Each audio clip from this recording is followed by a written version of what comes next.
who attended him to bring Queen Vashti before the king wearing a royal crown in order to show the people and the officials her beauty, for she was fair to behold. But Queen Vashti refused to come at the king's command, conveyed by the eunuchs. At this, the king was enraged, and anger burned within him. And then the kings consulted the sages who knew the laws, for this was the king's procedure towards all who were well versed in law and custom. According to the law, what is to be done with Queen Vashti because she has not performed at the command of the king? She was cast out and removed. So the king gets together with all of his officials, and they decide that if Queen Vashti can get away with saying no to his command, then that would encourage all of the women to disobey not only him, but their own husbands. And so they install this law that all women should be giving honor to their husbands because of her disobedience. Those high and low alike all are now under this ruling. The advice of the officials pleased the king, and so he sent letters to all the royal providences so that each person in their own language would know this new law. This is the word of God for the people of God. And so I've entitled this sermon, The Art of Resistance. Lessons from Vashti and Esther within the book of Esther. As I've said, we've heard a lot about Esther before, and we would be hard-pressed to do a series on these fierce, powerful women in the Bible and not talk about the book of Esther. As I said, it was difficult to even choose what passage to use because I was trying to squeeze it all together. Though we may have heard her story before, the lectionary, as we've talked about before, does include her, but only short, limited portions of her story. Certainly not this first chapter, usually 4 or 7, something else like that. So there's still such a limited portion if you're following through with the lectionary. The book of Esther celebrates a time when the Jewish people triumphed over Persia and those who tried to kill them. The story is written in the context of the Persian Empire, where the king ruled and where many Jews lived in Persia after Babylonian captivity. The king in the story, as I already addressed, was powerful and wealthy, his influence covering a huge stretch of territory. He's known for his exquisite banquets and displays of opulence. And so during one of his lavish events for his elite with expensive booze, he orders his queen, Vashti, to present herself before the crowd. Yet Vashti is at her own party, and she flat out refuses to come. We do not know why she says no. The text does not tell us, but it is common to assume that she is being difficult, that she is being sinful or selfish in some way. But some rabbis have suggested that Vashti refuses because she is asked to appear in only a crown, a spectacle.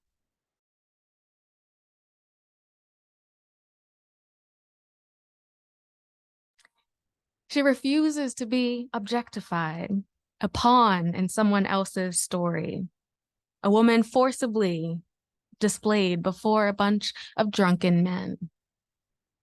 She rejects this opportunity for a dehumanization. She takes her power back. We might see her as a woman who is strong-minded, confident, and bold. And such actions were unheard of in the ancient world, and of course, would not go without consequence. In this first chapter of Esther, the king has been described as having a royal temper tantrum. He calls up his advisors to help him decide what should be done about my wife who won't appear before me, who won't follow my command. I imagine that he is furious and probably also humiliated underneath all of that rage. Such a man is used to getting what he wants and can hardly handle being told no, especially not in front of everybody. And so, like I said, his advisors warn him that if Vashti can get away with this act of disobedience, others would follow suit. The whole country would fall apart. And so new laws are instituted to get women back to their rightful places. A deeply troubled man with a wounded ego is recipe for disaster. But though we never hear anything else from Vashti, her punishment sets the tone for the entire rest of the story. Notice how quickly we are introduced to Esther. She is this adopted Jewish woman who becomes the new Persian queen. At first glance, to start with Vashti, Esther doesn't seem as exciting. Vashti has this powerful story about standing up to her husband and refusing to play along with his drunken request. And then here is Esther, a young woman who is beautiful and has this more moderate strategy. And she is a lot more discreet. Literally, she enters into the palace hiding her Jewish identity. And she wins the king's affection because she is beautiful and pleasing to the eye. And there are many today who still assume that a woman can't be both beautiful and also intelligent and strategic and all kinds of other things. So on one hand, it's easy to say, well, she's not all that exciting.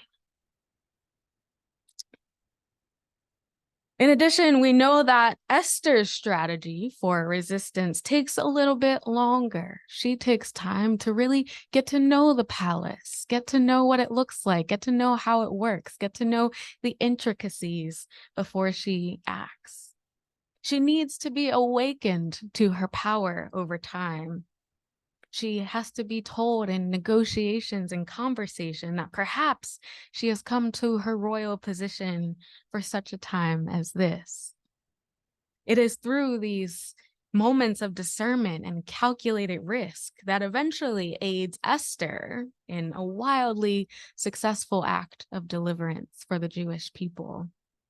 And so some of you know that story of Mordecai being able to work with her and collaborate with her to kind of help her undermine the power of the king over time again. And so again, on the one hand, starting with Vashti, Esther doesn't seem all that exciting, but we know that it is through Esther's quiet and patient spirit that the Jewish people are able to resist their oppressors. She uses tactics of delay and secrecy and creativity in order to meet the needs of her people. She too defied the king by doing all of these things, by even appearing before him without being invited, an act that was punishable by death. She asks her questions as she enters into negotiation with him. She enters without permission. Through her courage, wit, and collaboration with Mordecai, Esther is able to slowly work the system for her own benefit, making change happen from the inside. Little by little, she broke these social norms, withheld information, and asked questions until change was inevitable. Her resistance strategy was much different than Vashti, but it was just as bold and just as dangerous, just as important to the well-being of God's people. Often when the story gets told, Vashti and Esther are pitted against one another. And so in the church, Vashti is often seen as this sinful, rebellious woman, while Esther is seen as the good example to be lifted up, the one who is docile, the one who is more reserved and thoughtful about how she moves. In fact, writer Rachel Held Evans once wrote a blog about some theologians who were using this story as a way to teach about women submitting to their husbands. In summary, they say Vashti did not respect her husband's authority, and Esther did. She engaged the king in a much more respectable way. But these kinds of perspectives are not only simplistic, but they also impose these kind of modern Western ideals onto a culture that's much different than ours. Unfortunately, these kinds of perspectives have often been used to disempower and shame women, especially women of color and other women who are marginalized, when they speak up about harsh treatment and invisibility. Even in the world outside of the church, these women often get compared to one another. For many feminists, for example, Vashti's approach is the one that they prefer. Her approach to power for them is the perfect example of rebellion and strength, whereas Esther's approach is seen as more passive and too accommodating to the system. Rather than rejecting it all at the outset, Esther plays by its rules for a little bit longer than Vashti does. Some may also criticize Esther for using her beauty and charm in order to get what she needed. But we know that Esther was not just looks. She also had to be wise and calculated. She also had to have faith in God to see her through. Esther's strategy could be very frustrating for somebody who really wants immediate change or who lives under the constant weight of dehumanization. But it must be pointed out that ultimately both of these women were brave and both of these women were guilty of disobedience. Vashti by saying no at the outset, and Esther by hiding her identity and approaching the king with her request. Both women challenged systems of injustice with very different approaches, yet both required courage and wisdom. In fact, one could even say that while these women never knew each other, Vashti paved the way for Esther. Perhaps their stories were woven together. Stories of shared oppression, stories of failed leadership, stories of toxic marriages, stories of a desire to one day live as free agents.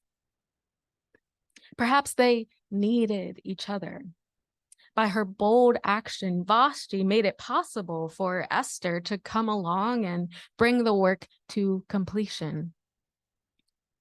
According to womanist scholar Renita Weems, the king might not have been so predisposed to listen to Esther in her brazen disobedience had not his first wife taught him that, like it or not, some women make their own decisions. At least with Esther, the king was willing to hear her out. And so the real problem in this text is not two women pitted against each other. The real problem is two women living under the same oppressive system, the same patriarchy together. And ultimately, it took the defiance of both Esther and Vashti to save the Jewish nation. From Vashti, we learn the power of being direct and confrontation. Though there are immediate consequences to her actions, we can recognize that the most important thing for her was her dignity in that moment. And from Esther, we can be encouraged to consider that while not all systems are worth saving, there are still some who are called to work from the inside in order to bring change. Esther is another book in the Bible where the name of God does not appear. We see again God's presence being mediated through their actions, through their courageous defiance, through women who have the courage to resist. It's clear to me that there are often very different resistance strategies that God blesses based on the particular situation, our history, our personalities, our temperaments. But the goal is the same: to live free, to live in dignity, to be empowered to move culture, to move churches, to move systems with our no's and our yeses. The stories of Esther and Vashti might teach us a certain kind of unity in diversity. As writer Lynn Japinga pointed out, some of us are called to be dramatically indignant like Vashti. Some of us are called to be more subtly indignant like Esther. We are all called to find creative ways to speak truth to power, to fight against injustice. And there are different ways to do that. The most important thing is that we work together. The Vashtis of the world should not dismiss the Esthers as people who have sold out. The Esthers should not accuse the Vashtis of being too radical. Some situations and personalities are more suited for a Vashti-like confrontation. Thankfully, we do not have to choose or aid in patriarchy by pitting these women against each other. We need both.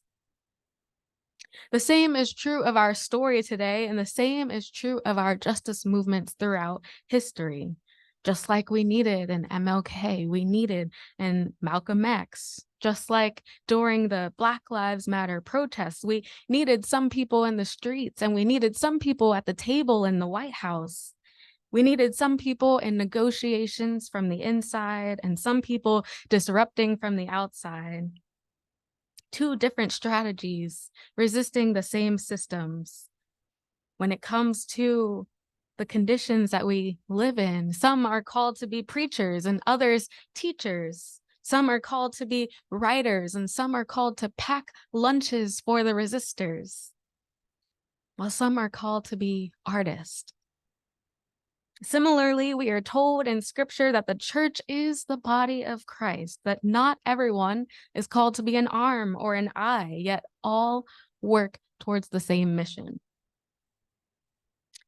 Now, I've never really considered myself much of a singer at all, but a large portion of my childhood was actually spent in choirs and in musical theater. And I loved it. I absolutely loved it. And to this day, I am very, very attentive to music. I love knowing how things fit together, what makes a song come together. I love checking out live theater, seeing different shows, seeing how each part plays its role in the greater whole. Now, in some ways, singing in a choir can take some level of skill and technique, like knowing how to hold a note, knowing how long to hold it, knowing which note to hold, knowing how to read music. All of those things are skills that one must have, sometimes innate, sometimes learned. Those were parts that I sometimes was good at and sometimes weren't. But the parts that I got really good at were some of those other parts of making a performance come together, like being able to find your note in a sea of other people doing different things. Knowing your place in the greater whole, that was also really difficult, but something that I, over time, had learned and trained myself to do. It's the skill of being able to really experience all that is happening around you and observe all that's happening around you and still know what role you are called to play. So when you're in a choir, you can't criticize people because some people are really high and some people are really low. And when you're in a live theater show, you can't get mad because you're supposed to do this one part and folks are flipping around you. You have to somehow observe and appreciate and still know your own role to play. And that's a great skill as well. And that's also, I think, what this story can teach us is the importance of not getting mad at each other because we have different notes to play or different roles to play, but recognizing that it's all part of the same song. We're all moving towards justice and we all have different parts to play. And there's this importance of not only not criticizing each other, but not getting in each other's way, really knowing this is the note that I'm supposed to be on. This is the level I'm supposed to, the volume that I'm supposed to be on. This is the part of the stage that I'm supposed to be on. And so perhaps the message for us today is, how do we empower women and girls, people in general, how to say no when it's really needed. How do we encourage them to do that in a way that fits for them, their personalities, their talents? How can the church be a training ground for those looking to be a part of God's world and are looking to find their place? Still today, women are often told that any act of defiance and standing up for themselves is selfish, self-indulgent. They're told to smile, go along with the rules, to stay in their lane. And still, they are often not believed when they speak up. And yet, as we have learned today, that there are different strategies, but still ways for us to resist. As we've been moving through this sermon series about women, we've had the opportunity to see how God's hand is with all kinds of women in all kinds of different ways throughout time and space, who found various ways to survive and maneuver very harsh conditions. And so how might we today figure out what is our place to play in the song? Amen. And now is your opportunity to share what might be bubbling up in you and what your thoughts might be.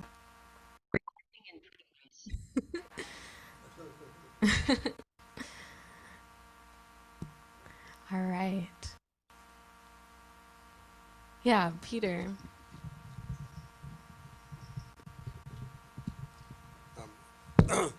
Thank you very much, Brooke, for taking us through the various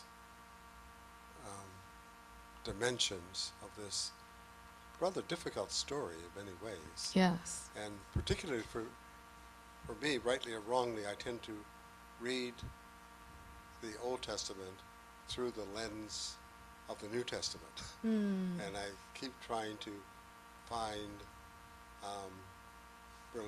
relationships that are positive relationships between the two. And this story has always troubled me in many ways because I read it through, say, well, where's love and the love of God present in this story? And there's lots about power, Right. and as you analyze very well the different dynamics of power, using power. Right. But even Esther, who is so admired, her love only goes as far as the love of her people, the Jewish people, and then but she relies upon the power of royalty and so forth to represent the love of her people, and the use of the power of royalty is to destroy all of the other people, Right. who are bent on doing wrong towards her people, the Jewish people. Right. And so that I find unresolved there as I look at it through the lenses of the New Testament, and love being even for your enemy. It is not to destroy your enemy, but to try to bring the enemy to a different kind of fulfillment. And so that's the remaining question I have about that sort of the absence of love of one's enemy, which is a very, very troublesome thing then and today as well. Yeah. I mean, we've definitely gotten over that, haven't we? we found a way to love our enemy. That's no. But yeah, I mean, it's a difficult story, and there's some humor in it, and there's some really things to pull apart. But really, what we're dealing with is a very dangerous, troubling story, and it was very interesting. Obviously, this Esther is lifted up and celebrated by our Jewish friends. But one of the things that was really difficult about even having this in the canon is some of those things, as well as the fact that God isn't mentioned, and that was really difficult for people to get on board with, and so we've had to kind of think of creative ways to see those things happening, exactly as you were saying.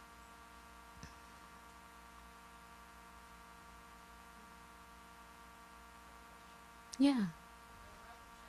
Are there other chapters in the Bible that don't mention God? Well, Ruth is the other book. Book, yeah. And so usually God shows up in some kind of way, whether it's as a character or, someone's faith in God. But yeah, Esther and Ruth would be the two where, Ruth mentions God, but God never shows up as a character. And so this will be the other one that really does that. And so in both sermons, I've tried to point at in what ways is God still present, and in what ways is God's presence mediated through people and the actions that they're taking. So yeah, it's very different than other parts of the Bible.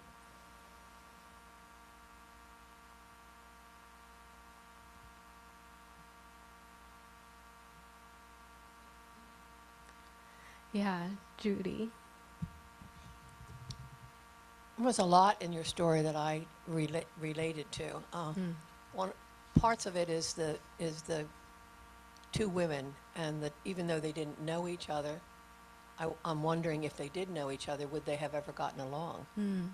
Were there differences? Were there differences so much? But it speaks today to women in relationship with other women, how they're unsupportive sometimes, Yeah. and your message about being the goal is the same, and the way we approach it is what causes the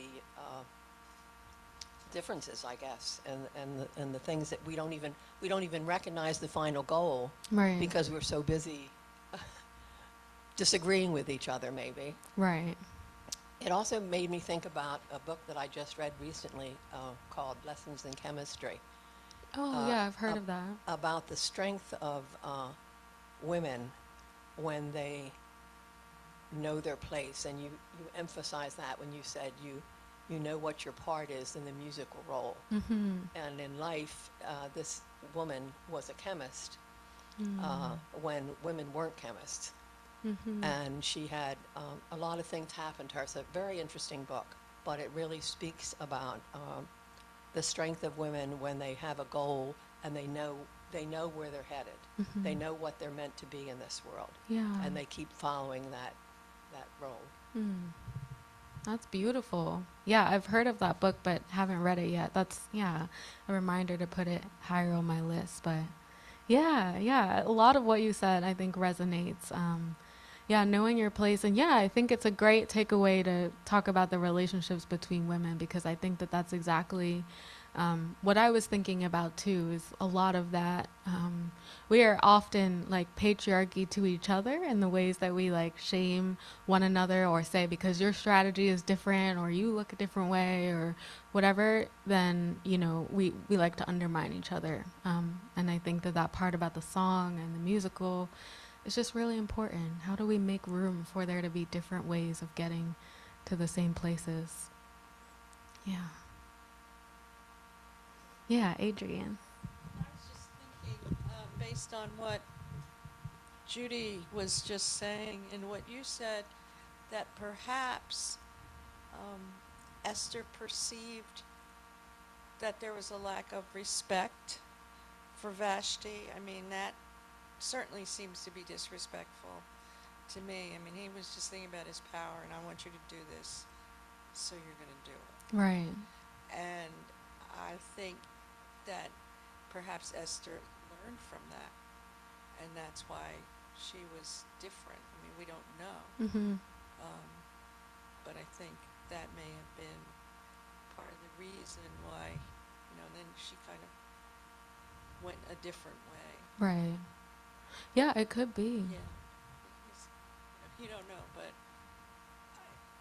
it's certainly disrespectful, so that in exercising her power, Vashti lost the power.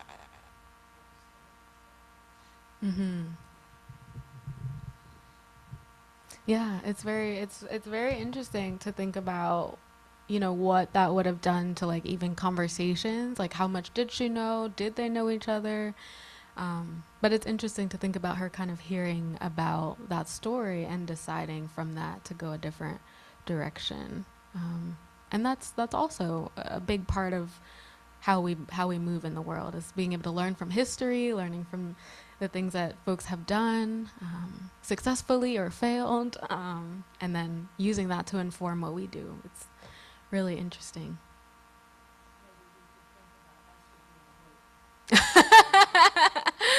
I like that. Yes. Love it. Well, the suggestion was that maybe Esther was woke, so. Yeah, Alec.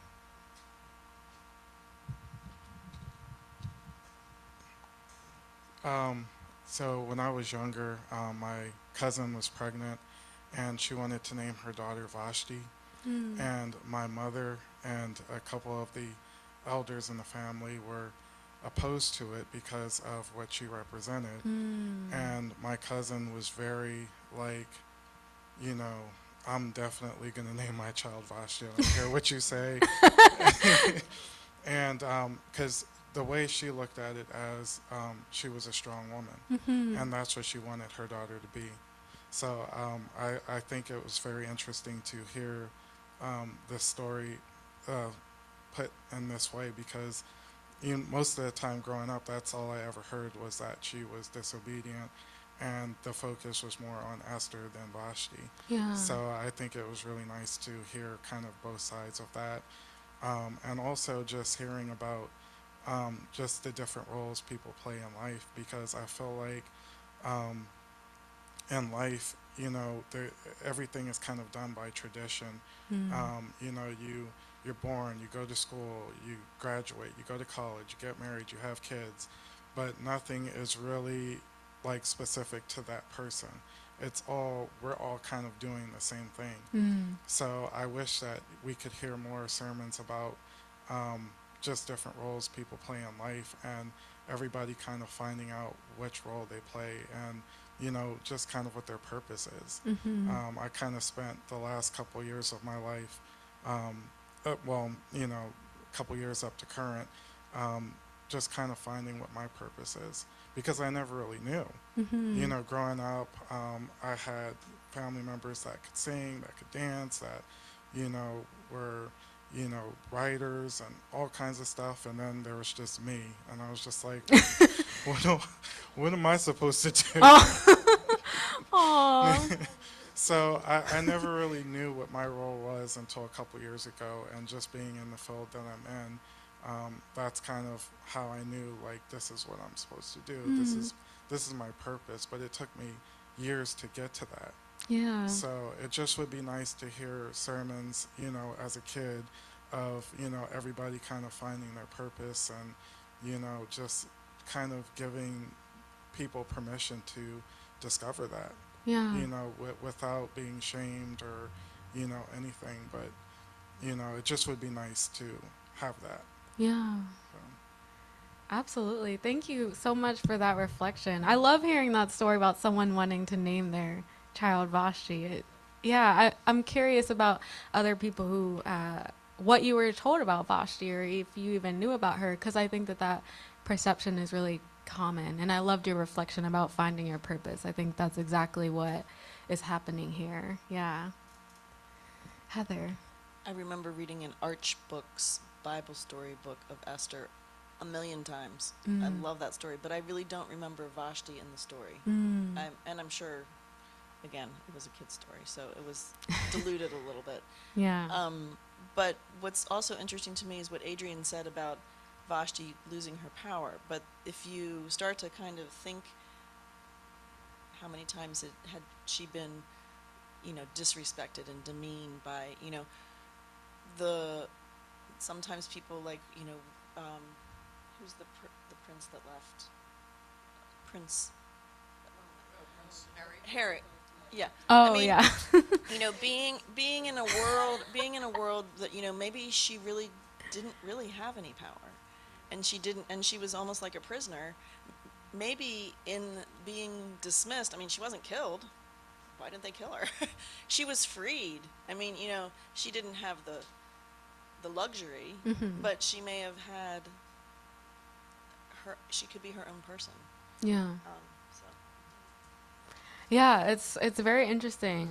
It's one of those things that makes me want to know a little bit more. And obviously the story of Esther has been lifted up and remembered for a lot of good reasons. But yeah, there's always that encouragement for us to think about the parts that we don't get to hear. Like, what did they know about each other, and what did that do to the society, and what kind of freedom did Vashti have, if any at all? It's very fascinating to sort of play with and fill in some of those things that we don't get taught. Yeah, Adrian. And the thing that you said, Heather, about just taking it so long, you know what that put me in mind of? And I heard a very interesting discussion, and it can become very political, but I have to say this, that a lot of folks who are quietly saying, why did this happen about Hamas?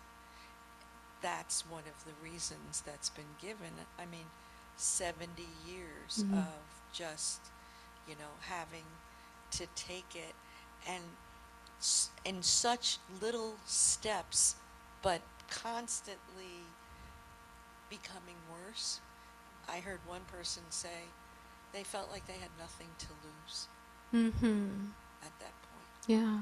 And it still doesn't make it, you know, such horror. We go, how can this be right? But then there's been so much going on, and it's been, our news doesn't tend to tell us a lot of this stuff.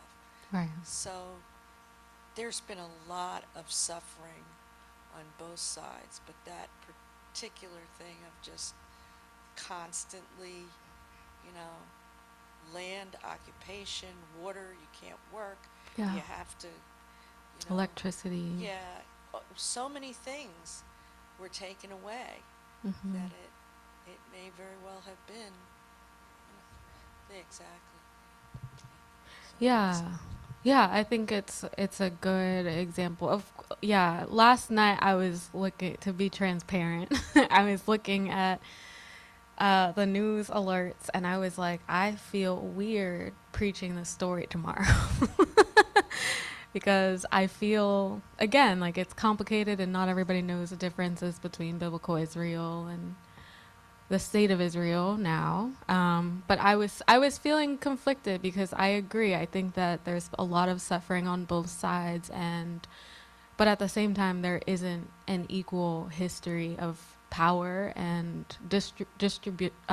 distribution of power. And unfortunately, like, for some people, it was the last straw. And that doesn't mean that every individual act is right, but it does mean that these things don't happen out of nowhere.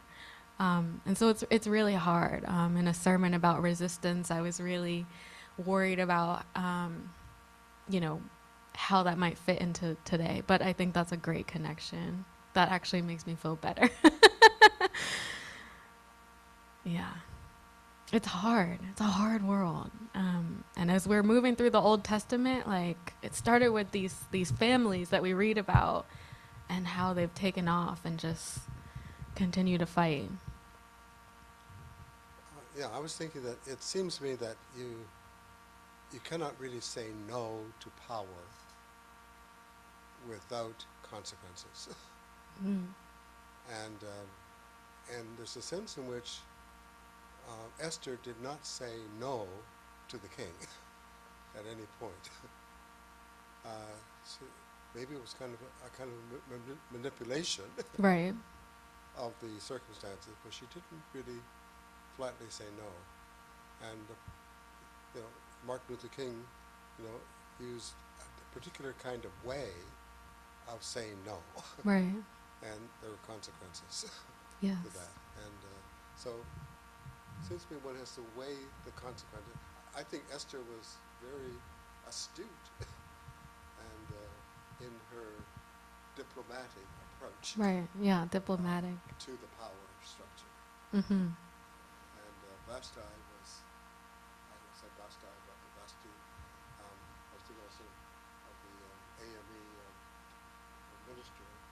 Bishop, Vashti McKenzie. Oh, yes. Who I'm sure that her parents named her Vashti for much the same reason as your family did, so that she was powerful, and hopefully that she would get power. Vashti McKenzie becomes, bishop of the the AME Church, African Methodist Episcopal Church. Yes. Yes, also great reflections. Yeah, I mean, yeah, we're not, lifting up again those people that don't get enough credit for their role to play. But both are valid and in their own right an important part of the story. In the same way, like being part of a choir, I'm telling y'all, I was great at that. I was really good for some reason, being able to hear people around me doing all kinds of different things and being able to just, this is my note. I can't leave.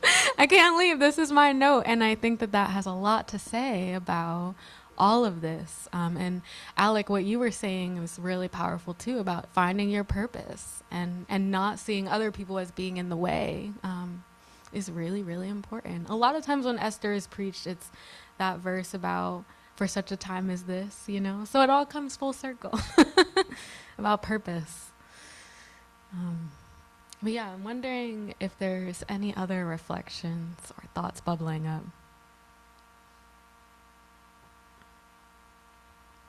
Yeah, Theo. I just wanted to touch on a very specific thing you said.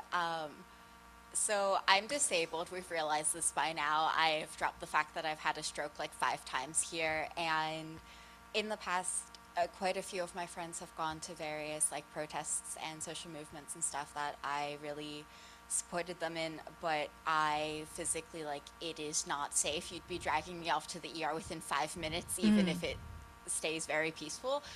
And so it really impacted me when you mentioned that like some people are packing lunch for the people who go to these events and stuff, because that is actually directly what I did. Like I made dinner for them to have food when they got home. Like that is very specifically like what I did for my friends, was try to enable them to go to those things, because it was especially like during COVID and stuff, they were worried about, okay, I don't want to be like exposing everyone by going out into the kitchen. So I made dinner for like a week and a half while they kept testing for if they were positive or negative for COVID after attending these different things. And so that just, I very much appreciate that, because a lot of activism is not disabled friendly if you can't be outside for really long times, or if you can't. And so I appreciated you mentioning that. Thank you. Yeah. Thank you for that. That's a, beautiful connection as well. And yeah, it's important to mention, like, there's so many ways to be involved. When in 2020, I was interning at a hospital, I couldn't protest as much as I wanted to be there. I couldn't risk getting people sick. And so I had to find another role to play. And so I think that's a beautiful example. Packing lunches, being an educator, all those things are still ways to be a part of something, even if it's not the same. All right. Any others? Awesome. Well, thank you so much. I really appreciated this discussion and your reflections. Thank you, as always, for your openness to this story and reflection. And I pray that